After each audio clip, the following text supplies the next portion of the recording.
I wonder if there was a canary in the coal mine with The Last of Us Part 2. One of the things that I didn't really talk about, but I noticed and I thought it was kind of weird was when they announced Part 1 coming to PS5 and PC, they said, we're also proud to announce that The Last of Us Part 2 has surpassed 10 million copies sold. And part of me was like, what?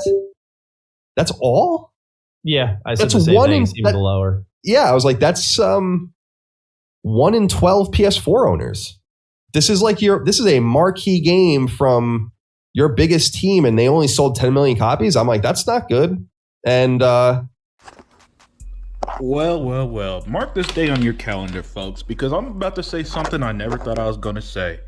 I agree with Colin Moriarty. And he's confirmed something that I've said since I started this stuff. PlayStation games only sell to a small number of their audience, 10% really. 10% of their audience are going to buy these PlayStation games, but they don't buy it, but it's not like they're all buying it. The 10 million Last of Us 2 sales were offered the $60. No. This is the lifetime price. This means that when the games went on sale and stuff. So from PlayStation guy's mouth, from his own mouth, he said what I've said a dozen times before, right? In the usual Colin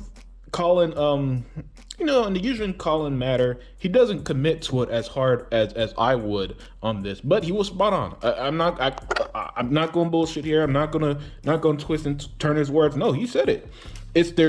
Naughty Dog is one of their biggest developers, and the game just sold 10 million copies. 1 out of every 12 PlayStation 4 owners bought the game. That is why Sony is reselling them The Last of Us Remake at $70. That's why they resold Ghost of Tsushima PlayStation 5 version for a game that came out in 2020. That's why they resold the Uncharted collection on the PS5 again, even though that released at like $40, $50.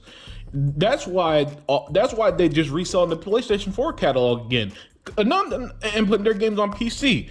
The PlayStation community did not buy the games and install in large numbers that you think. Because I get it. You hear a game sold 10 million copies. That's great. And it is great to sell 10 million copies. But that's why, and that's also why they're copying Xbox. Because although 10 million people bought it, as my brother Other Zinc always said, what was what kept them spending money after that initial point of sales? Nothing.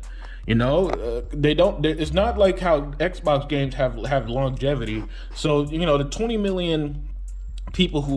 plus million people who played Forza Horizon, larger install base than The Last of Us 2. You know what I'm saying? And that's and remember with Forza Horizon 5, there was over 1 million people who were playing it early, so they paid money to play it early, and then you still had that large audience from Game Pass and people who like me who also bought it, that spent money even after playing and engaging the game. And then Forza just had the DLC drop the other day, the Lego update, right? It's still being played. There are people who's going to still play, engage with it, put me on it, sub the Game Pass, and so on. With The Last of Us, you could buy that game right now for like $20. If you buy it used, Sony really ain't making money off of it. And then you good. And Sony ain't. So Colin Moriarty, I agree with you. It is kind of crazy that what makes it crazy is that PlayStation fans talk all this shit. They love sales. They love when Sony comes out the woods here and talk about shit like oh, this game sold 20 million, this and that. And then when you break it down, you see the issue with these $100 million big budget games. But yeah, Colin Moriarty, you're spot on. But in usual Colin fashion, since he's a PlayStation dude, he can't just commit to it, right?